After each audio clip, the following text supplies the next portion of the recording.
Professor Kapil Kumar ji, मैं आपके पास आऊंगी। सर, आप सीनियर हैं और आपने कई पीढ़ियों को जो है वो देखा होगा कि मिलेनियल्स को आप देख रहे हैं, जेनजीज को आप देख रहे हैं, लेकिन इस तरह का बयान एक ऐसे पद पर बैठे इंसान का आना, क्या ये टॉक्सिक वर्ल्ड कल्चर को प्रमोट नहीं कर रहा?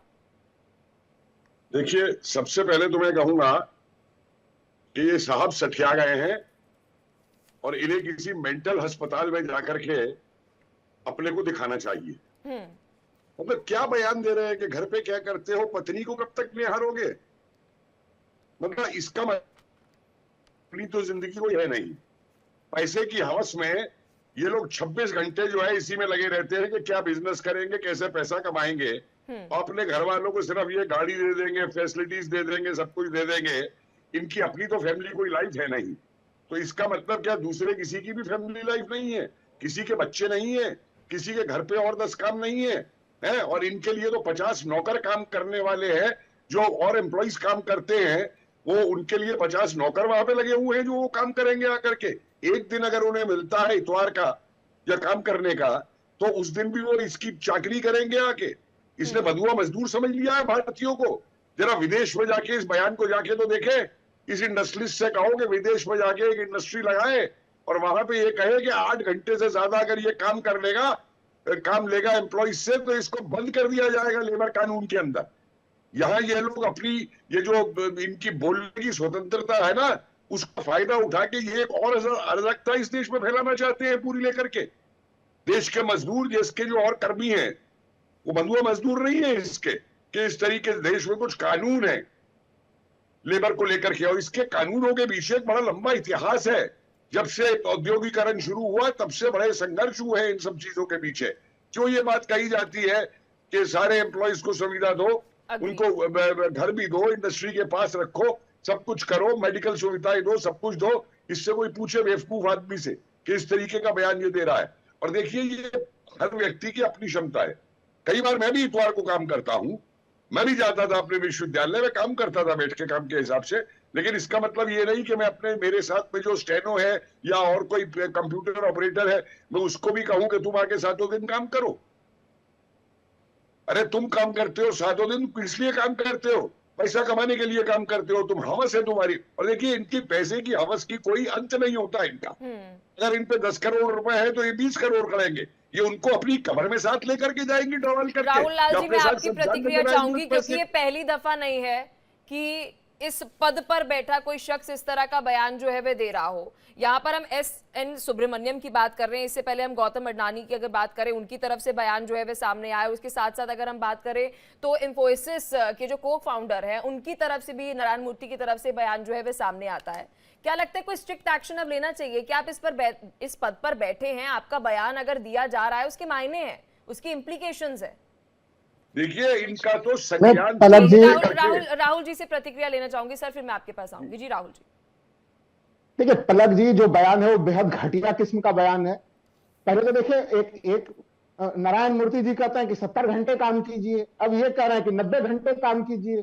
फिर कोई और आएगा वो कहेगा कि 120 घंटे काम कीजिए, रात में सोइए भी नहीं, आप 24 घंटा मशीन ही बन जाइए। कितनी कपिल जी ने बिल्कुल सही बात कही कि कितनी ये जो फैक्ट्री अधिनियम है, तमाम तरह की चीजें वो यूं ही नहीं आई हैं, बड़े संघर्ष और मशक्कत के बाद आए हैं। जब हम लोगों का स्वतंत्रता आंदोलन चल रहा था, उसी दरमियान में पैरेलली ट्रेड यूनियन के भी आंदोलन चल रहे थे। बड़े मेहनत मुश्किल के बाद ये सब चीजें हैं यहाँ पे भारत में, और ये लोग वर्क कल्चर को बिगाड़ रहे हैं। और इनके जो बयान है पलक जी, कितना दुर्भाग्यपूर्ण बयान है। एक व्यक्ति, वो किस जवाब पे उन्होंने दिया कि शनिवार के छुट्टी के संदर्भ में उनसे पूछा गया कि शनिवार को छुट्टी क्यों नहीं देते। सोचिए कि अगर कोई उनसे शनिवार के छुट्टी के बारे में पूछ रहा है तो वो उल्टा जवाब दे रहे हैं कि आपको रविवार को भी आपको काम करना चाहिए, मैं काम करूंगा रविवार को, आप रविवार को भी काम कीजिए।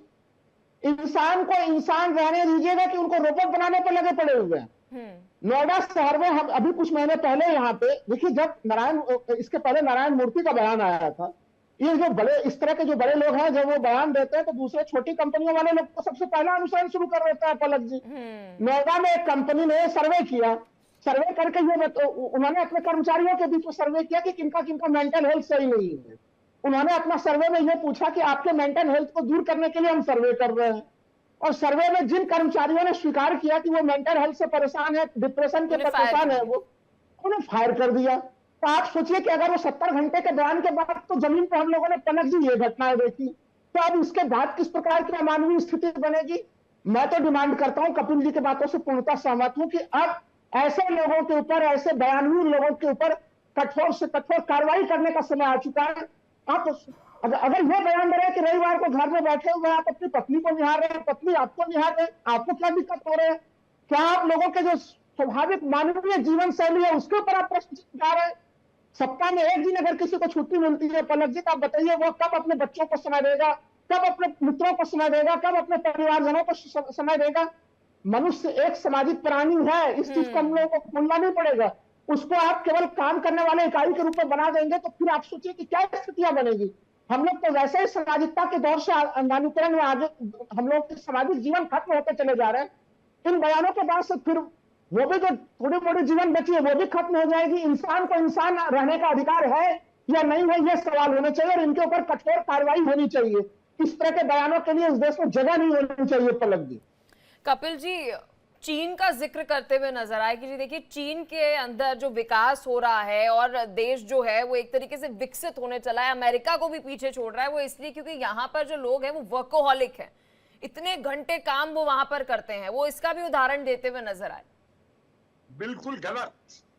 ये भूल गए कि चीन के अंदर एक सरकार है, एक पार्टी का रूल है और इसीलिए वहां पे जो मल्टीनेशनल थे ये अपनी कंपनियां बना के गए थे वहां पे, क्योंकि वहां पे कोई कानून नहीं है लेबर के लिए और शोषण किया जाता है और इसलिए अब वहां की जो हालत है वहां से लोग भागे हैं। मुझे एक बात बताइए कि आप विदेश में भी जाते हैं, मैंने देखा है कई देशों में मैं गया हूं कि वहां जो भारतीय हमारे स्टूडेंट भी जाते हैं उनको ये लोग नौकरियां देते हैं, स्टूडेंट के साथ साथ 5 घंटे काम कराते हैं और अपने किसी भी एक उससे जो इनके नागरिक हैं वहां के, उनसे ही 8 घंटे से ज्यादा नहीं कराते हैं। और ये आदमी तो लगता है कि इस आदमी का ना कोई परिवार है, ना ही आदमी के अंदर कोई नैतिक मूल्य है और ना ये व्यक्ति मुझे इंसान लगता है। कोई इंसान ये बात नहीं करेगा कि दूसरे आदमी से 90 घंटे काम कराए। अरे तुम्हें जो करना है तुम करो, अपनी हर किसी को आजादी है जो कुछ करने की, लेकिन तुम्हारे अंदर इंसानियत नहीं है। ये मतलब फिर वही बात आ जाती है कि जो पूंजीवाद का लोग विरोध करते थे कि इसीलिए विरोध हुआ था, इसीलिए क्रांतियां हुई थी कि ये लोग अपने आप को इंसान समझे, शोषण बंद करें। लेकिन इन लोगों को अकल नहीं आएगी। ये चीन का उदाहरण भारत के अंदर दे रहे। चीन के अंदर तो और बहुत कुछ होता है श्रीमान जी। चीन के अंदर तुम टैक्स की चोरी करोगे ना तो तुमको गोली से उड़ा दिया जाएगा। चीन के अंदर जिस तरीके से तुम अपना बिजनेस करके आगे बढ़ते हो ना, तुमको गोली से उड़ा दिया जाएगा। तो चीन का फिर संपूर्ण उदाहरण दो जरा। तुम तैयार हो इसके लिए? जो तुम करोड़ों करोड़ों रुपए के मुकदमे चला देते हो, सालों सालों तक करोड़ों रुपए नहीं देते हो इसका, जरा उन मुकदमों को भी देख लो। तुम्हें लाके दीवार के सहारे खड़ा करके गोली मार दी जाएगी। किसका उदाहरण दे रहे हैं ये?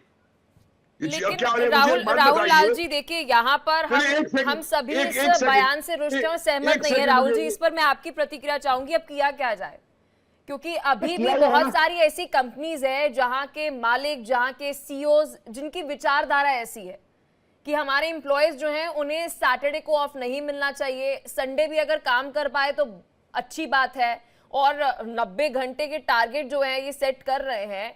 तो क्या रूल्स फॉलो हो रहे हैं? क्योंकि अभी हम डिबेट में बैठ के फैक्ट्री अधिनियम के ऊपर ज्ञान तो दे देंगे लोगों को, लेकिन जो मालिक हैं जो इन रूल्स को फॉलो नहीं कर रहे उन पर क्या कार्रवाई की जा रही है? और खुले मंच पर जो है वो इस तरह के बयान जो है देते हुए नजर आ रहे हैं। मीटिंग्स के अंदर हम देखते हैं किस तरह से अपने एम्प्लॉयज के साथ ह्यूमिलिएशन जो है बॉसेस करते हैं।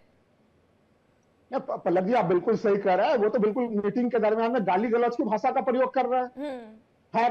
देखिए, जो ये तमाम तरह की चीजें हो रही हैं, ये बात से मैं सहमत हूं कि जो फैक्ट्री अधिनियम है वो तो खैर बहुत दूर है। यहाँ तो लोग अब बिल्कुल, उनको ये चाहिए कि वो नाइट शिफ्ट, डे शिफ्ट, हर शिफ्ट ऑफिस में जाए, लोग घर जाए नहीं। और दूसरी चीज, चीन को लेकर तुलना, अरे हम भारत दुनिया का सबसे बड़ा लोकतांत्रिक देश है। आप भारत में बैठ के अगर चीन के नीतियों से तुलना करते हैं तो ये तो वहीं से आपका मानसिक खोखलापन दिखाई देता है। तब तो फिर हम लोग अपने पुराने दौर में चले जाएं जब बंधुआ मजदूरी की पूरी प्रथा होती थी कि आप अपने एम्प्लॉय से काम भी करा लीजिए और 1 रुपया भी मत दीजिए उनको, फिर कहा भी आधी रोटी खिलाएंगे।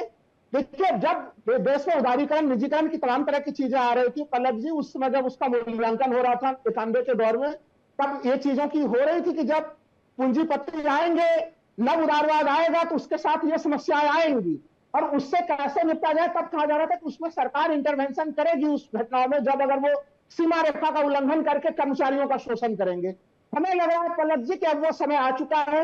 अगर नारायण मूर्ति के ऊपर ही कठोर कार्रवाई हो चुकी होती तो अब ये स्थिति बढ़ावा नहीं नहीं आती, मिलता अब तो इन्हें। सरकार के ऊपर, अब इनके ऊपर कार्रवाई करनी पड़ेगी। नहीं तो फिर हमारा पूरे संपूर्ण देश का जो ढांचा है, एक तरह से कार्य प्रणाली है कर्मचारियों का, वो उसके ऊपर बहुत खतरनाक असर पड़ेगा। ये तो बयान देकर निकल जाएंगे, लेकिन दूसरे लोग तो फिर उसको व्यवहारिक रूप में प्रैक्टिकल तौर पर लागू करने का प्रयास करेंगे।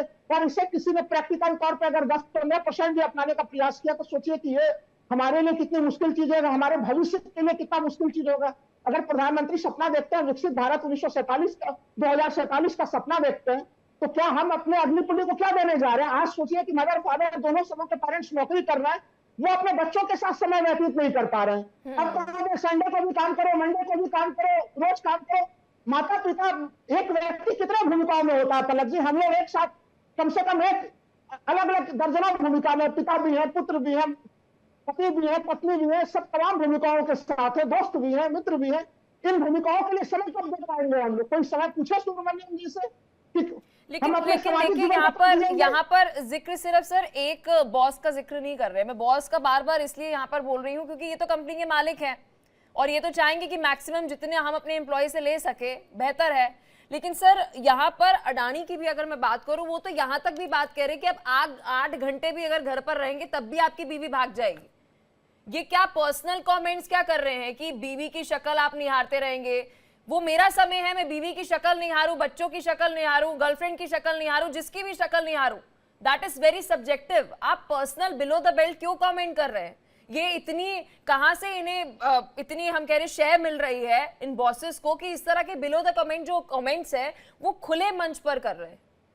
मैं देखिए, वो तो मैं मानता हूँ कि केंद्र सरकार की कमी है, राज्य सरकारों की कमी है, कठोर कार्रवाई करते हैं ताकि स्थितियां नहीं इनसे होती। जी कपिल जी बोलिए। जी इनसे ये पूछिए कि जर्मनी का उदाहरण क्यों नहीं देते या अमेरिका का उदाहरण क्यों नहीं देते, वहां के लेबर लॉस क्यों नहीं देखते। और ये इनसे जरा ये पूछिए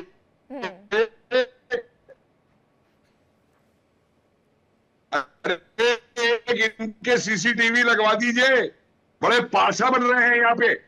स्त्री की इज्जत करना नहीं जानते। क्या बदतमीजी का स्टेटमेंट दिया है कि बीवी को निहारते रहेंगे। अरे बीवी निहारने के लिए नहीं है, हमारी संस्कृति के हिसाब से बीवी तुम्हारी अनुरागनी है, तुम्हारे साथ कदम से कदम मिला के चलती है। और इनसे पूछो जरा, इनकी बीबियां नहीं होती तो ये किसके लिए पैसा कमा रहे हैं भाई, बताएं मुझे। किसके लिए ये कर रहे हैं? अपने परिवार के ये ध्यान नहीं देते। अपने परिवार को सब सुविधाएं देंगे और एम्प्लॉय के परिवार को कहेंगे कि तुम उससे दूर रहो। पागल हो गए हैं ये। इस आदमी को तो तुरंत पागल खाने में भर्ती कराना चाहिए, और नहीं तो अपनी इंडस्ट्री उठा के ले जाए, जाके लगाए विदेशों में। अदानी जो विदेशों में इंडस्ट्री लगा रहा है, क्या अदानी वहां पे 8 घंटे से ज्यादा काम ले सकता है? जरा लेके तो दिखाए किसी देश के अंदर। एक भारतीय मिला है इन्हें शोषण करने के लिए। भारतीय इंसान नहीं है, इंसानियत नहीं है भारत के अंदर। क्या बकवास करते हैं। मतलब मैं तो, मेरा दिमाग खराब हो रहा है देखने के बाद से, जब से मैंने ये खबर देखी है इन लोगों की लेकर के पूरी की पूरी। देखिए राहुल जी, आपको बताया, एक मैं तरफ भी तो काम मुझे करता याद है कि जब भी हम किसी सिटी में किसी भी राज्य के अंदर बढ़ते सुसाइड केस देखते हैं तो हम फिर मेंटल हेल्थ को लेकर जागरूक करने लग जाते हैं, डिप्रेशन के ऊपर हम बातचीत कर लेते हैं, कुछ लोग सोशल मीडिया पे पोस्ट भी कर देते हैं। लेकिन आप मेंटल हेल्थ को लेकर इस तरह का वर्क कल्चर कर रहे हैं। लाजमी सी बात है, अगर 90 घंटे या 70 घंटे कोई हफ्ते में काम करेगा तो उसकी मेंटल हेल्थ क्या रहेगी? वो क्या सुकून की जिंदगी जी पाएगा? अरे आप देख पलक जी, देखिए ना कितने ज्यादा आत्महत्या की घटनाएं कितनी जबरदस्ती है, लोग डिप्रेशन में कितना ज्यादा है, लोग अलग अलग, लोग बीपी के तमाम चीजों की बीमारियों से ग्रस्त हो रहे हैं। तो ये स्थिति क्या है? आखिर अडानी जी को किसने यह अधिकार दे दिया कि वो इस प्रकार का बयान दे सके? वो ऐसे उद्योगपतियों के ऊपर जो कर्मचारियों को लेकर बिलो द बेल्ट स्टेटमेंट देते हैं, चाहे वो उनके पत्नियों को लेकर या तमाम दूसरे चीजों को लेकर, उनके निजी जीवन को लेकर, उनके कार्य क्षमताओं को लेकर, उनके ऊपर हमारे सरकारों ने कार्रवाई नहीं की है। यही कारण है कि इनका ये हौसला बुलंद हो रहा है। और ऐसे स्थिति में हमको ना तो ये कंपनियां अपने कंपनियों को आगे बढ़ा के ले जा सकेंगे, ना कोई हमारा देश आगे बढ़ने वाला है। मैं यही चीज तो कह रहा हूं, अगर पारिवारिक जीवन नहीं रहे, पारिवारिक मूल्य नहीं रहे, आप अगर दूसरे के पत्नियों को, दूसरे के बेटियों को सम्मान देने वाले ना रहे, आपको ये लगता है कि हम अपने कर्मचारियों को छुट्टी देंगे तो वो अपना एक अलग निजी जीवन बिताएंगे। नहीं बिताएंगे, वो निजी जीवन क्यों नहीं बिताएंगे? वो उनका हक है, उनका फंडामेंटल राइट है उनका, वो कैसे आप छीन सकते हैं? देखिए, भारत में एक पहले से ही बहुत गंभीर समस्या है कि मानसिक बीमारी को लेकर हम लोग फिजिकल बीमारी को लेकर बहुत सजग हैं। मानसिक बीमारी को लेकर हमारी इंफ्रास्ट्रक्चर भी कमजोर है, हमारी सरकारों की तरफ से भी कमजोर है, समाज की तरफ से भी कमजोर है। यही कारण है कि कोई व्यक्ति बेचारा पागल हो जाता है, आत्महत्या करने के दौर में होता है, हमारे आपके सामने में होता है और हम लोग जान भी नहीं पाते, पता चलता है सीधे कि वो बेचारा आत्महत्या कर चुका है।